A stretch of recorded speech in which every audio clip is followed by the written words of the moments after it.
2월 24일 수요 예배를 하나님 아버지 앞에 드리겠습니다.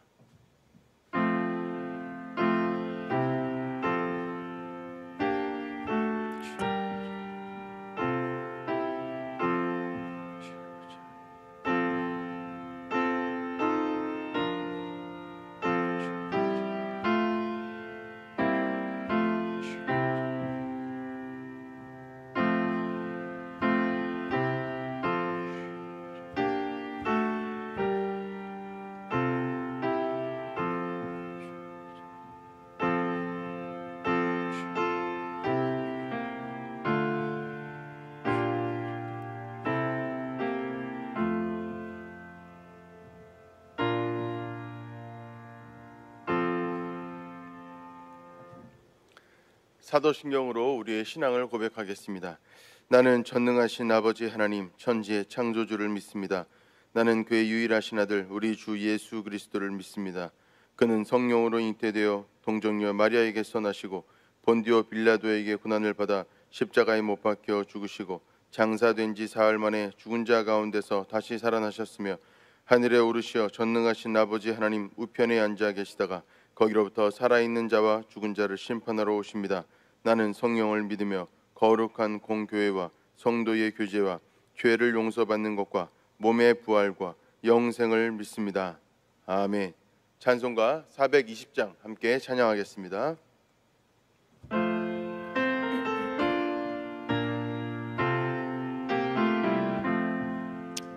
너 성결케 위해 늘 기도하며 너 주 안에 있어 늘 성경 보고 온 형제들 함께 줄 사귀면서 일하기 전마다 너 기도하라. 너 성결케 위해 내 머리 숙여 저 은밀히 계신 내 주께 빌라. 주 사귀어 살면 주 닮으리니 널 보는 이마다 주 생각하리. 너 성결케 위해 주 따라가고 일 다급하여도 방황치 말고 참 즐거울 때나 또 슬플 때나 너 주님만 믿고 늘 따라가라. 너 성결케 위해 늘 기도하며 내 소원을 주께 다 맡기어라. 너 성령을 받아 주 섬겨 살면 저 천국에 가서 더 잘 섬기리. 아멘. 이 시간 하나님께서 주시는 말씀은 예레미야서 7장 1절에서 11절까지의 말씀입니다. 예레미야서 7장 1절에서 11절까지의 말씀을 봉독하겠습니다. 여호와께로부터 예레미야에게 말씀이 임하니라. 이르시되 너는 여호와의 집 문에 서서 이 말을 선포하여 이르기를 여호와께 예배하러 이 문으로 들어가는 유다 사람들아 여호와의 말씀을 들으라. 만군의 여호와 이스라엘 하나님께서 이와 같이 말씀하시되 너희 길과 행위를 바르게 하라. 그리하면 내가 너희로 이곳에 살게 하리라. 너희는 이것이 여호와의 성전이라 여호와의 성전이라 여호와의 성전이라 하는 거짓말을 믿지 말라. 너희가 만일 길과 행위를 참으로 바르게 하여 이웃들 사이에 정의를 행하며 이방인과 고아와 과부를 압제하지 아니하며 무죄한 자의 피를 이곳에서 흘리지 아니하며 다른 신들 뒤를 따라 화를 자초하지 아니하면 내가 너희를 이곳에 살게 하리니 곧 너희 조상에게 영원 무궁토록 준 땅이니라. 보라 너희가 무익한 거짓말을 의존하는도다. 너희가 도둑질하며 살인하며 간음하며 거짓 맹세하며 바알에게 분향하며 너희가 알지 못하는 다른 신들을 따르면서 내 이름으로 일컬음을 받는 이 집에 들어와서 내 앞에 서서 말하기를 우리가 구원을 얻었나이다 하느냐. 이는 이 모든 가증한 일을 행하려 함이로다. 내 이름으로 일컬음을 받는 이 집이 너희 눈에는 도둑의 소굴로 보이느냐. 보라, 나 곧 내가 그것을 보았노라. 여호와의 말씀이니라. 아멘. 하나님 아버지 감사합니다. 이 시간 하나님의 말씀 앞에 섭니다. 하나님을 진정 예배하는 마음으로, 하나님께서 말씀하시는 듣고자 하는 마음으로, 그리고 또 그 말씀을 행하고자 하는 마음으로 이 자리에 섰사오니 우리 모두에게 성령의 충만함을 부어주시고 그저 말씀을 듣고 소비하는 것이 아니라 우리 삶 가운데 심고 열매 맺게 하는 우리의 모든 신앙이 다 될 수 있도록 역사하시고 인도하여 주옵소서. 예수 그리스도 이름으로 기도드리옵나이다. 아멘. 시오니즘, 시온주의라는 말을 들어보신 적이 있으실 겁니다. 28 분쟁 혹은 28 무력 충돌이라는 용어가 신문에 가끔 등장하게 되는데, 여기서 이는 이스라엘을 말하고 팔은 팔레스타인을 말합니다. 132년에 유대인들은 로마 제국을 상대로 전쟁을 일으킵니다. 그리고 3년 동안의 전쟁이 이어진 끝에 135년에 로마로 인하여서 유다, 이스라엘은 완전히 다 무너지고 로마의 병사들에게 진압당하게 됩니다. 예수님께서 죽으시기 거의 직전에 예루살렘을 보시면서 눈물을 흘리신 일이 있습니다. 그리고 또 예수님께서 성전을 보시면서 그 성전의 돌 위에 돌 하나도 올려지지 아니하고 다 무너질 것이다라고 말씀하신 일이 있습니다. 그 모든 것들이 바로 이때를 미리 예언하시는 것입니다. 135년. 이때의 로마 군대는 그 3년 동안에 반역을 일으킨 이스라엘에 들어와서 성전을 다 무너뜨리고 온 나라를 회파하게 됩니다. 그리고 아예 나라를 없애버립니다. 그래서 이스라엘이라고 하는 나라는 역사 속에서 사라지게 되고 유대인들은 지중해를 중심으로 한 여러 유럽의 전역에 흩어져 살게 됩니다. 그리고 그때 이스라엘 땅이었던 그 땅에 팔레스타인 사람들이 들어가 살게 됩니다. 우리가 알다시피 유대인들은 나름 굉장히 똑똑한 머리와 사업 수완들을 가지고 꽤 돈을 여러 군데에서 흩어져 살았지만 잘 벌었습니다. 그렇지만 우리가 2차 세계대전 때 그 히틀러가 벌였던 유대인 학살, 홀로코스터, 이 이야기를 우리가 잘 알고 있는데, 그 이야기는 이스라엘 사람들이 유럽 전역에 살면서 받았던 여러 가지 차별의 아주 중요한 사건이지만 일부에 불과합니다. 오랜 시간 동안, 약 1500년 동안 유럽 전역에서 나라 없이 이스라엘 민족들이 살면서 수도 없이 많은 박해도 받았고 차별도 받았습니다. 그렇게 1948년이 되었을 때에 유대인들은 이전 이스라엘 땅에 다시 이스라엘이라고 나라를 세우게 됩니다. 이것이 바로 우리가 현대 알고 있는 이스라엘입니다. 그런데 문제는 뭐냐면 그때에는 이미 1500년 동안 살고 있었던 팔레스타인 사람들이 있었다는 것이고 1500년 동안 팔레스타인 땅이었다는 것이죠. 근데 이스라엘이 거기에 땅을 세우면서 그곳에서 살고 있던 약 100만 명 이상의 팔레스타인 사람들이 자기의 거주지와 자기의 집과 자기의 학교와 자기의 직장을 다 잃고 도망쳐 나가게 됩니다. 그들은 억지로 이주할 수밖에 없었고, 그리고 그 자리를 이스라엘이 지금 현대의 이스라엘 그 나라가 차지하게 되는 것입니다. 그리고 지금까지 이 팔레스타인과 이스라엘 분쟁은 계속 이어지고 있고 이스라엘은 팔레스타인을 계속 핍박하고 박해하고 있습니다. 팔레스타인 사람들 입장에서는 1500년 동안 살았던 그 땅을 어느 한순간에 빼앗겼으니 당연히 그 땅을 다시 찾아오고 싶을 것입니다. 자기가 살고 있던 집도, 자기가 살고 있던 땅도, 자기가 농사짓던 땅도 다 자기 땅으로 다시 만들고 싶었을 것이죠. 그래서 수차례 이스라엘에 들어와서 자기의 땅을 다시 회복하고자 시도하지만 그 모든 것들은 다 이스라엘의 무력에 의해서 다 저지당하게 됩니다. 그리고 또 이스라엘 사람들은 팔레스타인 사람들과 함께 그 땅을 공유하면서 살도록 그렇게 하지 아니하고 큰 높은 돌로 된 장벽을 쌓고, 그리고 그 위에 전기가 흐르도록 해서 절대로 팔레스타인 사람들이 이스라엘 땅으로는 들어오지 못하도록 합니다. 근데 이스라엘은 그의 돈과 그리고 그의 군사력을 보았을 때에 팔레스타인과 비교했을 때는 거의 초등학생과 또 프로 복싱 챔피언과의 싸움과 비슷해질 만큼 그 정도의 전력 차이가 난다는 것이죠. 그래서 그 땅에서 이루어지고 있는 이스라엘 사람들의 팔레스타인 사람들을 대하는 여러 가지 정치적으로 군사적인 모습들을 보게 되어지면 얼마나 잔인한지 모릅니다. 남의 땅, 자기의 땅을 남에게 빼앗겨서 힘들어하고 속상해하는 이 팔레스타인 사람들을 함부로 무력으로 이렇게 진압하는 것들을 보면 진짜 이 나라가 제정신인가 하는 생각이 들 정도입니다. 이런 모든 이스라엘의 폭력의 중심에는 시온주의라는 말이 있습니다. 시온주의, 시오니즘이라고 합니다.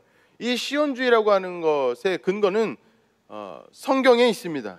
사무엘하를 보면 소위 다윗 언약이라고 지칭되어지는 본문이 나오는데 우리가 그 본문을 지금 다 읽을 수는 없고 대표적인 한 본문만 읽어보면 이렇습니다. 사무엘하 7장 16절의 말씀입니다. 내 집과 내 나라가 내 앞에서 영원히 보존되고 내 왕위가 영원히 견고하리라 하셨다 하라. 이것이 바로 하나님께서 다윗에게 하신 말씀입니다. 다윗이 명실공히 이스라엘의 왕이 되고 또 이스라엘 전체에 많은 지파들이 뿔뿔이 흩어져 있었는데 그것을 하나로 통합하고 그리고 다른 민족에게 지배당하고 있던 이스라엘 땅들을 다시 다 회복하고 그리고 이 이스라엘이 하나님의 땅이다, 하나님의 나라다라고 하는 것을 선포하고 오랫동안 버려져 있었던 언약궤를 다윗성으로 가지고 왔을 때 그래서 명실공히 그 나라가 군사적으로 또 지리적으로 그리고 또 종교적으로 온전히 하나님의 나라로 통합되어졌을 때에 하나님께서 다윗에게 주신 말씀이 바로 우리가 방금 읽은 사무엘하 7장 16절의 말씀입니다. 이 약속은 그래서 철저하게 다윗과 또 이스라엘 백성들에게만 준 약속이 아니라 이것은 하나님의 사람들이 하나님의 뜻대로 살게 되어졌을 때에 하나님께서 주신 말씀이라는 것이죠. 따라서 이 말씀은 출애굽기 19장 5절에서 6절의 말씀의 연장선에 불과합니다. 출애굽기 19장 5절에서 6절의 말씀은 이렇습니다. 세계가 다 내게 속하였나니 너희가 내 말을 잘 듣고 내 언약을 지키면 너희는 모든 민족 중에서 내 소유가 되겠고 너희가 내게 대하여 제사장 나라가 되며 거룩한 백성이 되리라. 너는 이 말을 이스라엘 자손에게 전할지니라. 그러니까 다윗 언약의 주요 핵심은 뭐냐면 하나님께서 하나님의 백성들을 이스라엘 백성으로 삼으셨는데 이스라엘 백성들을 하나님 뜻대로 잘 지키고 그대로 행하면 하나님 말씀대로 하면 그래서 그 말씀을 그대로 삶 가운데 실천하여서 하나님의 백성으로서의 정체성을 가지고 살면 그들이 복을 받게 될 것이고 영원히 존속하는 나라가 될 뿐만 아니라 전 세계에 하나님의 나라를 펼칠 수 있는 영향력 있는 나라, 능력 있는 나라, 이 세계를 이끌어가는 리더인 나라로 만들어주겠다는 약속입니다. 그러니까 이것은 단순히 어떤 한 민족을 향하여서 너희 민족이 이렇게 말씀하신 것이 아니라 하나님을 따르는 백성이 그리고 이 시대 가운데 하나님의 나라와 하나님의 뜻과 하나님의 역사하심을 이 세상 가운데 펼쳐서 수많은 이방 민족들 하나님께로 돌아오게 하고 이 세계 전체가 하나님의 뜻이 이루어지는 땅이 되어지도록 영향력을 펼치는 바로 그 사람, 그 민족, 그 나라를 향하여 주신 말씀이라는 것이죠. 근데 우리가 소위 이야기하는 시오니즘, 시온주의를 따르는 시오니스트, 시온주의자들 이런 사람들은 이것이 단순히 이스라엘 민족에게 주신 말씀이고 약속이라고 그들이 받아들였다는 것이죠. 그러다 보니까 그들에게 주신 약속대로 이 땅은 우리 땅이다 라고 그들이 주장하고 있다는 것입니다. 자기들은 선택받았기 때문에 아무리 팔레스타인 사람들을 함부로 압제하고 그들을 쫓아내고 그들의 일터와 그들의 그 거주지를 다 빼앗아도 함부로 총을 쏘고 함부로 대포를 쏘고 그들을 막 학살을 해도 폭력을 저질러도 괜찮다. 그렇게 그들이 생각했다는 것이죠. 그러나 문제는 무엇인가 하면 그들의 생각이 틀렸다는 것입니다. 예레미야서에서 남유다 백성들이 왜 하나님께 심판을 받았습니까? 그들이 율법을 지키지 않았습니까? 아닙니다. 그들은 율법을 지켰습니다. 그들이 제사를 드리지 않았습니까? 아닙니다. 그들은 제사를 매번 아주 화려하게 드렸습니다. 그런데 왜 그들이 하나님께 심판을 받았습니까? 그들에게는 이와 같이 율법을 지키는 행위, 예배를 드리는 행위가 있으나 그들의 마음은 부패했고 그들은 율법의 조문과 문자를 지켰고 율법의 정신을 지키지 않았다는 것이죠. 그들은 화려한 예배를 드렸으나 그 화려한 예배에는 진심 어린 그 마음이 없었다는 것입니다. 그들은 그래서 결론적으로 율법을 지키는 듯 하였으나 율법을 지키지 않았고 오히려 율법을 들어서 가난하고 힘없는 자들에게 폭력을 휘두르는 도구로서 사용했다는 것이죠. 예수님께서는 끊임없이 이 문제를 지적합니다. 당시에 잘 믿고 있는 유대인들, 스스로 금식하며 기도한다고 하는 바리새인들과 서기관들, 이 당시의 종교 지도자들이 얼마나 하나님의 율법을 마음대로 해석하고 마음대로 호도하면서 그것으로 오히려 하나님의 사랑을 세상 가운데 전하거나 하나님께서 원하시는 영향력을 펼치지 아니하고 자기 스스로를 위하여서 얼마나 많은 자들을 이렇게 어렵게 하고 압제하였는지를 예수 그리스도께서 끊임없이 말씀하시죠. 예레미야서에 등장하는 남유다 사람들, 예레미야서에 등장하는 이스라엘 나라는 바로 이와 같은 범죄함 때문에 하나님께 심판을 받게 된 것입니다. 그리고 이와 같은 행태는 현재 이스라엘이 팔레스타인 사람들을 대하여 하고 있는 그런 행위들과 크게 별로 차이가 없다는 것이죠. 그래서 예레미야서 7장 4절의 말씀에 보시면 하나님께서 이렇게 말씀하십니다. 너희는 이것이 여호와의 성전이라, 여호와의 성전이라, 여호와의 성전이라 하는 거짓말을 믿지 말라. 남유다 백성들이 자기의 나라를 절대로 외세의 침략에 의해서 해체되거나 멸망할 수 없다고 생각했던 그 첫 번째 이유가 방금 우리가 살펴보았던 이 바로 다윗 언약 때문입니다. 하나님께서 이 나라를 영원토록 존속하게 할 것이다 라고 말씀하셨기 때문에 절대로 남유다 그 나라는 절대로 무너질 수 없다. 북이스라엘은 바로 그것이 없었기 때문에 무너진 것이다 라고 그들이 생각했다는 것이죠. 그리고 그들이 그와 같이 생각했던, 그렇게 해서 하나님께서 끊임없이 그 수많은 선지자를 통하여서 회개하라, 돌이켜라, 너희의 신앙은 잘못되었다라고 말씀했음에도 불구하고 그들이 돌이키지 않았던 두 번째 이유가 있습니다. 그것은 뭐냐면 바로 이 성전 때문이죠. 이 성전은 어떤 성전이냐면 다윗이 성전 건축을 준비했고 솔로몬이 성전 건축을 완성했던 이 바로 소위 우리가 말해서 솔로몬 성전이라고 하는 성전입니다. 이 성전이 하나님 아버지 앞에 올려드려질 때에 낙성식 하나님께 다시 올려드리면서 이것은 하나님 것입니다 라고 하면서 했던 그 낙성식에서 그 하나님께서 임재하십니다. 열왕기상 8장 10절에서 11절의 말씀인데 그 말씀을 읽어보면 이렇습니다. 제사장이 성소에서 나올 때에 구름이 여호와의 성전에 가득하며 제사장이 그 구름으로 말미암아 능히 서서 섬기지 못하였으니 이는 여호와의 영광이 여호와의 성전에 가득함이었더라. 그 성전이 하나님 아버지 앞에 정성껏 지어지고 하나님께 다시 올려드려질 때에 그때에 하나님께서 그 성전에 임재하셨다는 것이죠. 임재하셨는데 얼마나 강력하게 그의 영광이 나타나냐 하면 거기서 섬겨야 할 제사장이 무릎을 꿇고 넘어져 더 이상 섬길 수가 없을 만큼 가득했다는 것입니다. 그때부터 이 성전은 하나님의 임재의 상징이 되었습니다. 많은 이스라엘 백성들, 모든 이스라엘 백성들은 바로 이 성전에 하나님이 와 계시다고 믿었습니다. 이스라엘 백성들뿐만 아니라 수없이 많은 이방 사람들이 그렇게 생각했습니다. 근데 문제는 뭐냐 하면 이스라엘 백성들이 바로 이 성전 때문에 너무 스스로 자고하고 교만한 나머지 하나님 아버지 앞에 스스로의 죄악을 돌아보거나 돌이키거나 회개하지 않는 여러 가지 이유들 가운데 아주 중요한 구실이 되었다는 것이죠. 그들은 스스로 이 성전이 있는 것만으로도 자기는 하나님께 올바로 예배를 드리고 있으며 신앙생활을 바르게 하고 있고 또 하나님께서 정말 기뻐하시는 따로 선택받은 아주 특별한 자기 스스로가 민족이라고 그렇게 생각했다는 것이죠. 그러나 하나님께서는 예레미야 7장 4절의 말씀을 통하여서 이스라엘 백성들에게 남유다 사람들에게 이렇게 말씀하십니다. 너희는 이것이 여호와의 성전이라, 여호와의 성전이라, 여호와의 성전이라 하는 거짓말을 믿지 말라. 뭐가 거짓말이라는 것입니까? 남유다 사람들이 우리에게는 이 성전이 있기 때문에 저곳에 하나님이 계시기 때문에 북이스라엘을 멸망했어도 우리 남유다는 절대로 멸망할 수 없다라고 하는 것이 거짓말이라는 것입니다. 또 저 남유다 백성들은 이렇게 생각했습니다. 저 성전이 우리에게 있다는 것은 하나님께서 우리와 함께 하신다는 것을 의미하는 것이고 그래서 절대로 우리는 무너지거나 쓰러질 수 없다라고 생각했다는 것이죠. 이것 또한 거짓말이라는 것입니다.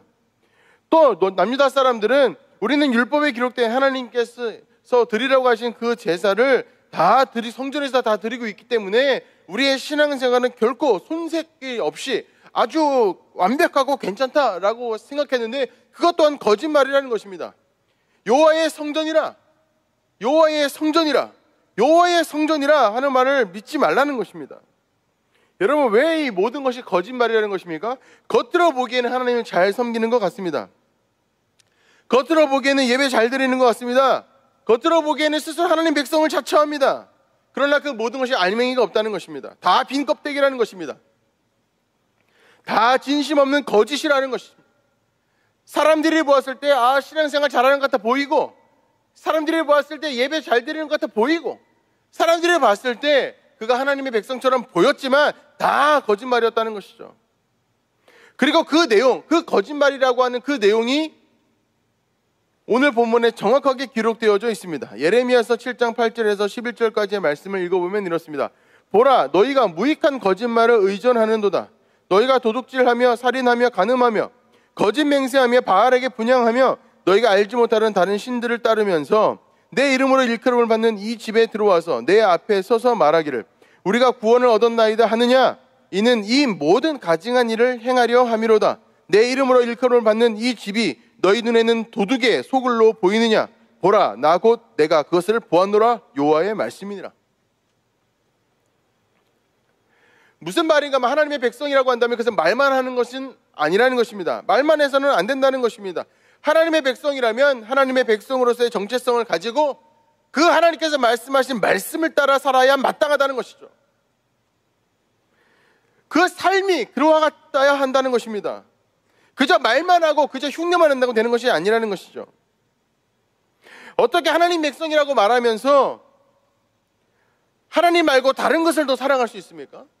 어떻게 하나님 백성이라고 스스로 자처하면서 불법을 행하고 거짓을 말하고 사람들의 진실을 기만할 수 있습니까? 어떻게 하나님 백성이라고 하는 사람들이 하나님의 일보다 자기의 자존심과 자기의 위신을 더 중요하게 생각할 수 있습니까? 어떻게 하나님 백성이라고 스스로 말하는 사람이 하나님의 뜻이 무엇인지 고민해보지도 않고 이것이 하나님의 뜻이다 라고 함부로 말할 수 있습니까? 그걸 통해서 사람들을 속이고 어떻게 사람들을 호도할 수 있습니까?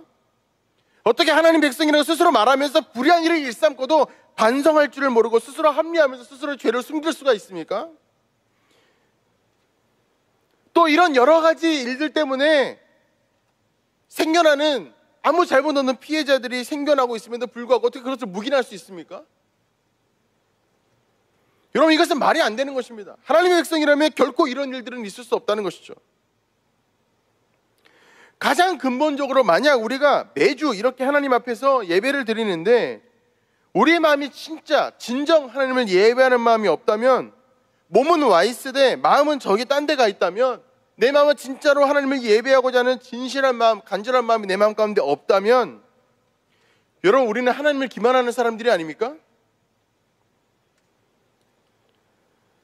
예레미야서에 보면 이와 같은 하나님께서 남유다 백성들의 신앙의 문제, 그들의 마음의 문제를 끊임없이 지적하는 것을 보게 됩니다.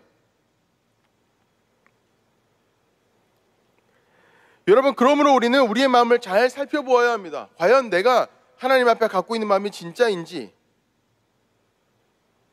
만약에 우리 마음 가운데 어떤 이율배반적인 형태의 그런 신앙의 마음들이 있다면 우리는 어떻게 그것으로부터 벗어날 수 있겠습니까? 우리는 어떻게 하면 예레미야서를 통해 알 수 있는 남유다 백성들의 그 행태를 벗어날 수 있겠습니까? 그 행태와 닮지 아니하고 정말로 진실한 신앙생활을 어떻게 하면 우리가 할 수 있겠습니까?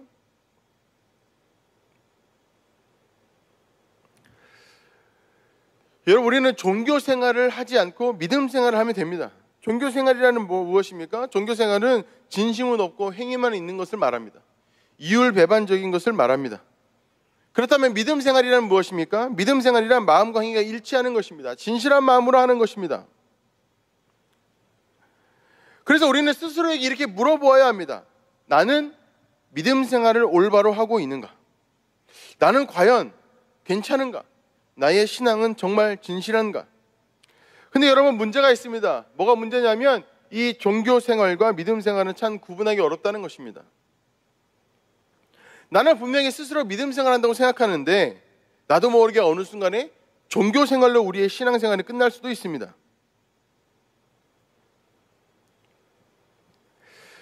이 믿음 생활과 종교 생활을 어떻게 하면 구분할 수 있을까? 저는 이것을 고민하다가 이 믿음 생활과 종교 생활이 남녀 간의 사랑에서 어떤 집착과 진짜 사랑의 그 모습처럼 참 구분하기 어렵다는 생각을 하게 되었습니다. 욕망이라는 이름의 전차라는 아주 유명한 고전 희곡이 있습니다. 그 미국 희곡인데, 제가 오늘 이 희곡의 줄거리를 다 말씀드릴 수는 없는데, 이 희곡에 보면 스탠리라고 하는 남자가 나오고 스텔라라고 하는 여자가 나옵니다. 이 두 사람은 부부입니다. 스탠리라고 하는 남자와 스텔라라고 하는 여자, 부부인데, 이 스탠리라고 하는 이 남자는 처음부터 끝까지 아주 나쁜 사람입니다. 정말로 이게 시체말로 따지면 거의 쓰레기 중에 쓰레기입니다. 아주 끝까지 진짜 이렇게 나쁜 인간이 있을 수가 있을까 싶을 정도로 나쁜 사람입니다. 이 스탠리라고 하는 이 남자는 스텔라라고 하는 자기 아내를 굉장히 함부로 대합니다. 화가 나면 막 때려 부수고, 화가 나면 막 그 여자를 때리기도 합니다. 그리고 막 평소에도 욕설하고 또 인신공격적인 말을 수도 없이 합니다. 그저 이 남자는 자기의 어떤 성적인 욕구를 채우기 위해서 이 부부관계를 유지하고 있지, 사랑해서 부부관계를 유지하고 있지 않다는 것이 이 희곡 전체를 보면 너무나 뚜렷하게 나타납니다. 근데 문제는 뭐냐면, 이 스텔라라고 하는 여자가 이 스탠리, 자기의 남편이 자기를 진심으로 사랑한다고 생각하고 있다는 것입니다. 성격이 좀 불같아서 그렇지 저 남자는 나를 진짜로 사랑해, 이렇게 그 스텔라라고 하는 여자가 늘 생각합니다. 왜 스텔라라고 하는 이 여자는 자기 남편이 자기를 사랑하지 않는다고 하는 것을 알지를 못할까요? 그 희곡을 보는 사람들, 그 주변에 있는 모든 사람들, 그 등장하는 사람들은 다 아는데 말입니다. 이것이 바로 사랑과 집착의 어떤 그 혼돈에서 오는 문제입니다. 사랑과 집착. 스텔라는 이렇게 스스로 생각합니다. 나는 사랑이 필요해. 그리고 그 사랑을 줄 사람은 내 남편 스탠리 말고는 세상에 없어. 그러니까 스탠리는 나를 진짜로 사랑해야 돼 라고 하는 생각에 푹 빠져 있습니다. 그래서 스탠리가 자기를 사랑하지 않는 모습들이 많이 등장하는데, 그런 모습들을 충분히 알만한 그런 행동들을 많이 하는데, 모를 수가 없을 정도로, 모르면 진짜 바보 멍청일 정도로 그런 행동들이 너무나 잘 보이는데 그것을 거부하는 것입니다. 왜냐하면 스탠리는 자기를 사랑해야 되니까. 그러니까 착각하는 것, 스스로 착각에 빠지는 것입니다. 절대로 그런 일은 있을 수 없어. 스탠리가 나를 사랑하지 않는 일은 결코 있어서는 안 돼. 그렇게 그가 생각하기 때문입니다.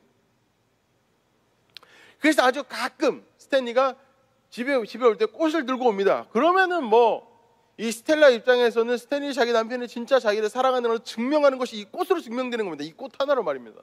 아무리 두들겨 패고, 아무리 인신공격을 하고, 아무리 인격 모독을 하고 뭘 해도 그냥 어느 순간에 갖고 오는 그 꽃 하나면 그냥 다 해결된다고 생각하는 거죠.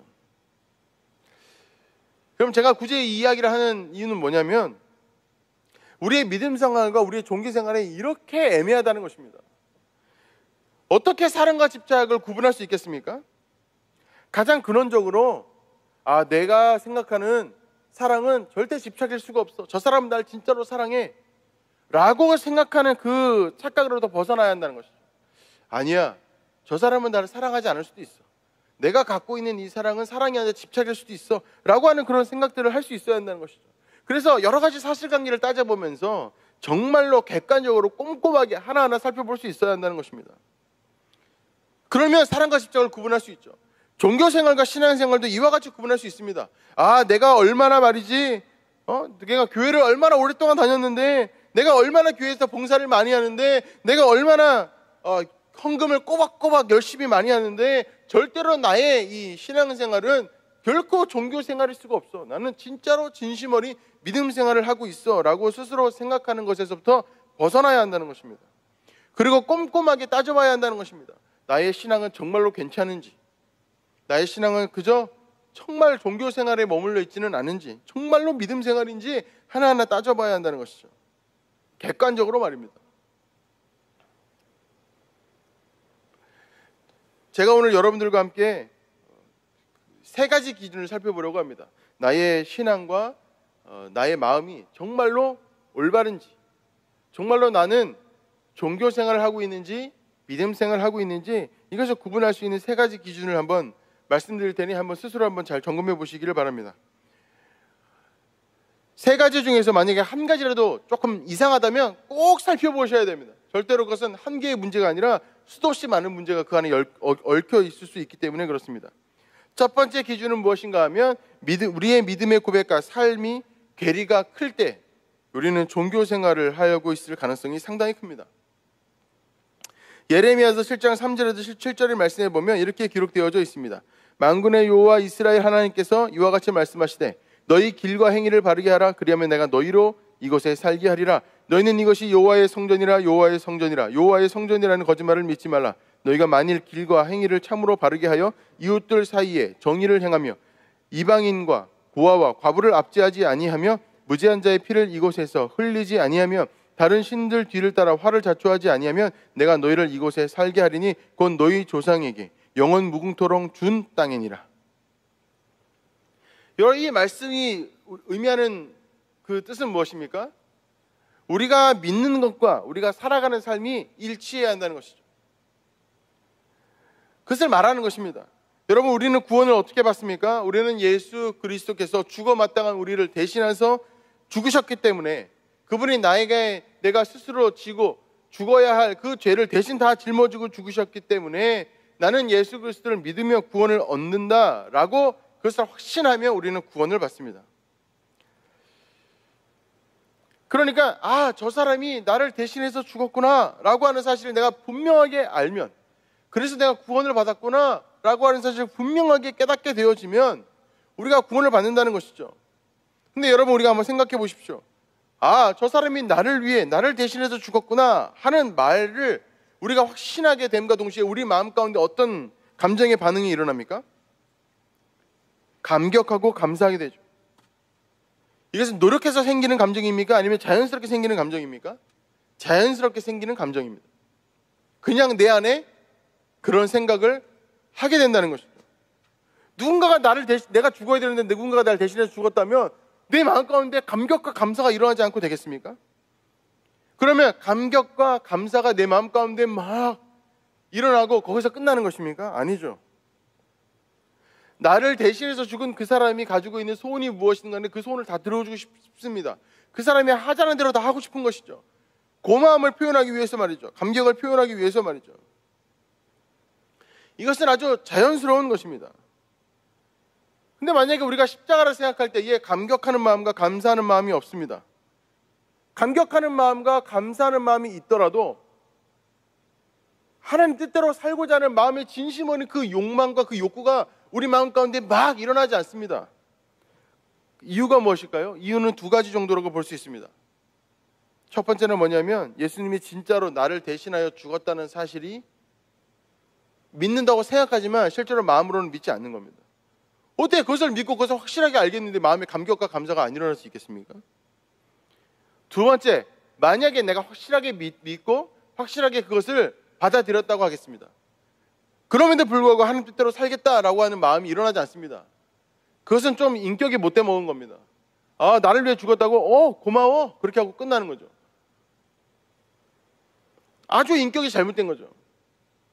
제가 말씀드리고 싶은 것은 무엇인가 하면 하나님을 믿으면 하나님 뜻대로 살아가는 것은 자동적으로 따라온다는 것이죠. 그런데 믿음 생활이 아니라 종교 생활을 하는 사람들은 그것을 믿는다고 말하지만 삶으로 나타나지 않습니다. 왜냐하면 그 자체가 가짜일 수 있고 혹은 그의 인격이 잘못될 수 있기 때문에. 만약에 우리가 진짜로 믿음 생활을 한다면 하나님께서 우리 가운데 말씀하신 대로 살고 싶은 그 마음 가운데 막 욕구가 일어납니다. 그래서 우리는 자동적으로 우리 삶 가운데 살아가는 어떤 여러 가지 잘못들과 내 마음의 욕심과 욕망과 잘못된 분노와 증오와 치열하게 싸우게 되어 있습니다. 하나님 뜻대로 너무 살고 싶으니까. 하나님 뜻대로 너무 살고 싶으니까 내 삶 가운데 있는 여러 가지 문제들, 죄악들, 그것과 치열하게 싸우게 되어져 있다는 것이죠. 여러분, 그것이 바로 믿음 생활입니다. 믿는다고 하면서 삶 가운데 전혀 실천하지 않는 것, 그것은 믿음 생활이 아니라 종교 생활입니다. 죽은 신앙이다 이것입니다. 두 번째 기준, 우리가 믿음 생활하고 있는지 종교 생활하고 있는지 구분할 수 있는 두 번째 기준은 무엇인가 하면 스스로 신앙이 좋다고 자랑하는 마음이 있으면 그것은 종교 생활의 가능성이 상당히 높다는 것입니다. 예레미야서 9장 23절에서 24절의 말씀을 읽어보면 이와 같습니다. 여호와께서 이와 같이 말씀하시되 지혜로운 자는 그의 지혜를 자랑하지 말라. 용사는 그의 용맹을 자랑하지 말라. 부자는 그의 부함을 자랑하지 말라. 자랑하는 자는 이것으로 자랑할지니 곧 명철하여 나를 아는 것과 나 여호와는 사랑과 정의와 공의를 땅에 행하는 자인 줄 깨닫는 것이라. 나는 이 일을 기뻐하느라 여호와의 말씀이니라. 뭐라고 말씀하십니까? 지혜롭다고, 용맹하다고, 또 부하다고 자랑하지 말라는 것입니다. 무엇으로 자랑하라는 것입니까? 하나님을 아는 것으로 자랑하라는 것입니다. 하나님이 얼마나 사랑이 많고 하나님이 얼마나 정의가 넘치며 하나님이 얼마나 공의로운 분인지를 깨닫는 것, 그것으로 인하여 자랑하라는 것입니다. 하나님 앞에서 바른 신앙생활, 믿음생활 제대로 하는 사람들은 늘 하나님의 어마어마한 사랑과 정의와 공의를 만납니다. 그리고 스스로 아무리 지혜롭다고 하더라도 하나님의 어마어마한 지혜 앞에서 자기의 지혜가 보잘것없다는 것을 깨닫습니다. 자기 스스로 아무리 용맹하다고 할지라도 그 하나님의 용맹하심에 비하면 자기의 것은 아무것도 아니라는 사실을 깨닫습니다. 그러니 하나님 아버지 앞에서 올바른 신앙생활하며 하나님 만나는 사람들은 당연히 겸손할 수밖에 없습니다. 스스로가 하나님 아버지 앞에서 끊임없이 작아지며 하나님 아버지 앞에서 끊임없이 쇄신할 것이 많은 죄 많은 사람인 것을 끊임없이 깨달을 수밖에 없다는 것이죠. 그러나 종교생활하는 사람은 이것을 깨달을 수가 없습니다. 스스로에게 취해 있기 때문이죠.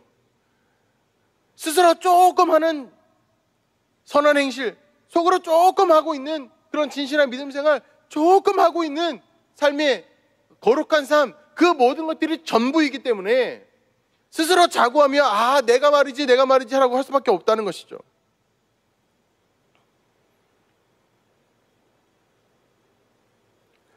그런데 내 마음이 정말로 겸손한지, 정말로 교만한지, 나는 정말 늘 하나님을 만나면서 하나님과 나의 영혼을 비춰보면서 하나님께서 말씀하시는 것들을 들으면서 스스로 쇄신하고 있는지, 이것을 그렇지 하고 있지 않은지 안 하고 있는지 그걸 깨닫기가 참 어렵다는 것입니다. 이것이 문제입니다. 내가 진짜로 하나님을 향한 진실한 마음을 가지고 있는지 아닌지, 이게 참 알기 어렵다는 것입니다. 그러므로 우리는 끊임없이 우리의 속을 들여다보아야 합니다. 겉으로 보이는 모습을 보아서는 안 됩니다. 속을 들여다보고 내 내면에서 들려오는 소리를 들어야 합니다. 내가 겸손한 척하고 있는지, 진짜 겸손한지, 나는 사실은 오만방자한 인간이 아닌지, 이것을 들여다봐야 한다는 것이죠. 여러분 마음 가운데 혹 여러분들의 지혜와 여러분들의 용기와 여러분들의 부함을 자랑하는 소리가 들린다면, 여러분 우리는 종교생활하는 사람이지 결코 믿음생활하는 사람이 아닙니다. 내 마음 가운데 내가 이 정도 하면 됐지 라는 생각이 들려온다면, 여러분 그것은 우리가 종교생활하는 증거가 되는 것입니다. 마지막 세 번째 기준입니다. 진실 어린 마음으로 늘 변화되는 마음을 갖지 못한 사람은 종교생활을 하는 사람입니다. 예레미야서 9장 25절과 26절의 말씀을 읽어보면 이와 같습니다. 여호와의 말씀이라, 보라 날이 이르면 할례 받은 자와 할례 받지 못한 자를 내가 다 벌하리니 곧 애굽과 유다와 에돔과 암몬 자손과 모압과 및 광야에 살면서 살적을 깎은 자들에게라. 물은 모든 민족은 할례를 받지 못하였고 이스라엘은 마음의 할례를 받지 못하였느니라 하셨느니라.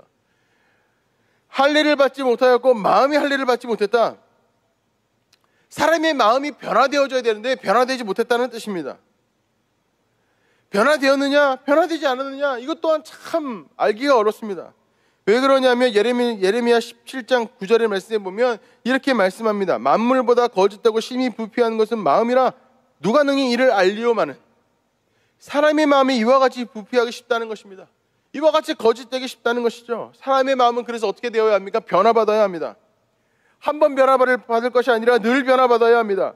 절대로 변하지 않는 것이 사람 마음입니다. 고집이 우리 가운데 안 센 사람은 없습니다. 다 자기 생각이 아무리 틀렸어도 그냥 내 생각이 맞다고 고집 피우기 좋아하는 사람들이 다 우리 모두가 그렇습니다. 그러므로 우리는 어떻게 하여야 합니까? 우리는 마음이 늘 변화를 받아야 합니다. 우리는 종교 생활의 위험으로부터 벗어나서 올바로 제대로 된 믿음 생활을 그래서 해 나아갈 수 있습니다. 변화를 받아야 그것을 해 나갈 수 있다는 것입니다. 마음의 변화를 꾀하고 있습니까? 늘 마음의 변화를 사모하고 있습니까? 여러분 우리는 그와 같은 신앙을 가져야 합니다. 여러분 우리가 마지막으로 이 질문을 한번 던져보겠습니다. 우리 중에 얼마나 많은 사람들이 종교 생활에서 떠나서 올바른 믿음 생활을 하겠습니까? 예수님께서는 제자들에게 기도를 가르쳐 주시고 난 다음에 내가 다시 올 때에 너희 가운데 믿음을 보겠느냐 이렇게 한탄하셨습니다. 그만큼 부패한 인간이 믿음을 갖는 것이란 쉽지 않다는 것이죠. 최선을 다하여 노력하며 하나님 아버지 앞에 나아가며 하나님의 말씀에 스스로의 마음을 비춰보며 끊임없이 스스로의 부족함을 절감하며 하나님께 기도하며 나아가며 그것이 가능하겠으나 그렇게 하는 사람이 많지 않다는 것입니다. 만약에 여러분들 이 말씀을 함께 들으시면서 나는 믿음 생활이 아니라 혹 종교 생활을 하고 있는 건 아닐까라고 하는 생각이 드신다면 이 질문도 한번 스스로 던져보십시오. 나는 스스로 잘 깨닫지 못하여서 의도치 않게 그렇게 믿음 생활이 아닌 종교 생활에 머물러 있는 것인지, 아니면 의지적으로 결단하여서 종교 생활에 믿음 생활로 나아가지 아니하고 종교 생활에 머물러 있는 것인지, 둘 중에 무엇인지 한번 생각해 보십시오. 만약에 내가 실수로 그런 것이라면 우리가 말씀을 읽으면서 혹은 말씀을 들으면서 신앙생활하고 기도하면서 내 마음 가운데 아주 조금이라도 신앙생활이 아니라 믿음 생활이 아니라 종교 생활을 하고 있다고 깨달아지면 그 즉시 돌이키게 될 겁니다. 그 즉시 마음에 회개하는 마음이 막 일어날 겁니다. 왜냐하면 의도적이지 않게 종교 생활에 머물러 있기 때문에. 그러나 내가 의도적으로 종교 생활에 머물러 있고 믿음 생활로 나아가지 않고 있다면 아무리 여러분들 귀에, 여러분들 마음에 여러분들이 하고 있는 종교생활, 신앙생활이 믿음생활이 아니라 종교생활이다, 잘못되었다, 진실하지 않다라는 것을 아무리 말씀해도, 아무리 그것이 여러분들 귀에 들려도, 여러분들 마음에 알아져도 결코 돌이키기는 쉽지 않을 겁니다. 그러니 여러분, 우리는 꼭 생각해야 합니다. 나의 신앙은 의도적인 것인지 아니면 비의도적인 것인지. 여러분, 이것을 꼭 기억합시다. 예레미야서에 등장하는 남유다 사람들은 바로 이 신앙의 거치됨 때문에 멸망한 것입니다. 그들은 믿음 생활을 하지 아니하고 종교 생활을 고집하였기 때문에, 의지적으로 의도적으로 종교 생활에 머물러 있었기 때문에, 그래서 아무리 그 옆에 선지자들이 와서 외치고 소리 질러도 하나도 그들이 듣지 아니하였기 때문에 그들이 심판받았다는 사실을 꼭 기억하시기를 바랍니다. 그러므로 우리가 현재 살아가는 우리의 삶 가운데 신앙생활을 하고 있는지, 올바른 신앙생활을 하고 있는지 잘못된 신앙생활을 하고 있는지를 아는 것, 나는 종교생활을 하고 있는지 진심 어린 믿음생활을 하고 있는지를 분명하게 깨닫는 것은 아주 중요한 문제라는 것을 꼭 기억하시기를 바랍니다. 여러분들의 삶을 늘 믿음생활과 올바른 신앙생활로 다 바꿀 수 있기를 바랍니다. 그것을 하기 위하여 하나님 아버지 앞에 늘 말씀 보고 기도하는 것을 멈추지 않으시기를 바랍니다. 늘 말씀을 스스로의 마음 가운데 비춰보는 것, 그것만큼 우리의 신앙을 바로 세울 수 있는 효과적인 방법이 없다는 것, 그리고 하나님 아버지 앞에 간절히 그 말씀을 붙들고 기도하는 것, 그거보다도 효과적인 방법이 없다는 것을 꼭 기억하시기를 바랍니다. 우리는 지금 사순절 기간을 보내고 있습니다. 사순절 기간은 예수 그리스도의 고난을 생각하며 예수 그리스도의 고난을 따라서 우리의 늘 삶 가운데 묵상하며 나아가는 그런 절기입니다. 예수님께서 늘 하셨던 말씀은 무엇이었습니까? 너희들의 신앙을 돌아보라는 것이었습니다. 너희의 믿음은 진짜인지, 하나님의 뜻대로 살아가고 있는 것이 맞는지, 마음은 진실하며 정결한지 생각해보라는 것이 바로 예수 그리스도께서 끊임없이 말씀하신 그 가르침의 주요 내용이었다는 것이죠.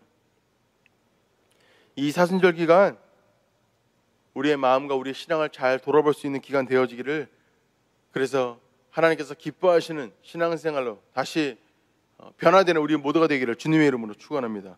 이 시간 하나님 아버지 앞에 우리 들은 말씀을 기억하면서 우리의 마음과 우리의 생각을 내려놓으시면서 함께 기도하시며 나아가십시다. 그리고 장석교회와 또 우리 원로 목사님과 우대 담임 목사님 청빙을 위해서, 또 코로나가 빨리 종식되기 위해서 이 시간 하나님 아버지 앞에 간절히 다 함께 기도하며 나아가시겠습니다. 주여 한번 외치고 하나님께 나아가겠습니다. 주여! 하나님 아버지, 오늘 이 시간 성령님 역사하여 주시옵소서. 우리의 마음과 우리의 생각을 하나님 아버지 앞에 드립니다. 하나님, 나름대로 열심히 신앙생활 한다고 하지만 우리의 신앙이 하나님 아버지 앞에 올바르지 못하고 칭찬받지 못하는 신앙이 되어질까 두렵습니다. 아버지, 또한 우리의 마음이 하나님 아버지 앞에 더욱더 간절하게 또 정결하게 하나님 아버지 앞에 올려드려져야 하지만 우리의 마음이 참으로 죄악이 많고 더러움이 많을까 두렵습니다. 하나님 아버지, 이 시간 우리 모두에게 성령님 충만하게 역사하여 주옵소서. 우리 마음 가운데 할례 받지 못한 마음이 있을까 두렵사오니 이 시간 성령님이 충만하게 역사해 주셔서 우리의 마음과 생각들을 변화시켜 주시고 주님께서 기뻐하시는 마음들을 우리 마음 가운데 생겨날 수 있도록 주여 도와주시고 인도하여 주옵소서. 하나님 아버지, 주님께서 기뻐하시는 하나님의 사람들 되어지기를 원합니다. 주님께서 바라보시고 칭찬하시는 하나님의 마음들 우리 마음 가운데 가지기를 원합니다. 아버지는 더 정결하게 하여 주시고 더 진실하게 하여 주옵소서. 오직 하나님만 바라보며 나아갈 수 있도록 주여 도와주시고 역사하여 주시옵소서. 장석교회 이 시대 가운데 세우셨사니 쓰임받게 하여 주시고 또 우리 원로 목사님 건강을 지켜주시고 하나님 아버지 손에 붙드는 놀라운 하나님의 사역자 될 수 있도록 도와주시고 또 하나님 5대 담임 목사님 청빙 가운데 있사오니 하나님 아버지 조한 목사님 보내주셔서 우리가 더더욱더 하나님 아버지 앞에 연합하여 함께 기뻐함으로 예배하며 나아갈 수 있도록 도와주시고 아버지 코로나가 속히 종식되도록 역사하시고 인도하여 주시옵소서. 예수 그리스도 이름으로 기도드리옵나이다. 아멘. 하나님 아버지 감사합니다. 이 말씀이 우리의 마음의 심령을 찔러 쪼개는 말씀 될 수 있도록 도와주시옵소서.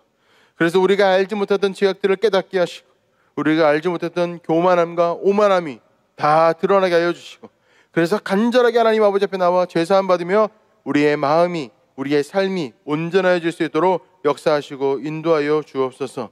이 시대 장석교회 세우셨사오니 쓰임받게 하여 주시고 또 교회 내에 있는 여러 가지 문제들과 또 우리의 소원들을 주님께서 아시오니 응답하여 주시며 코로나가 빨리 종식되어서 우리의 일상의 삶이 회복될 수 있도록 도와주시고 인도하여 주옵소서. 지금은 우리 주 예수 그리스도의 은혜와 하나님 아버지의 놀라우신 사랑하심과 성령님의 감동감화 역사하심이 종교 생활을 떠나 믿음 생활하기로 결단하는 우리 장석의 모든 교우들 머리머리 위에 지금으로부터 영원토록 함께 하시기를 간절히 축원하옵나이다. 아멘.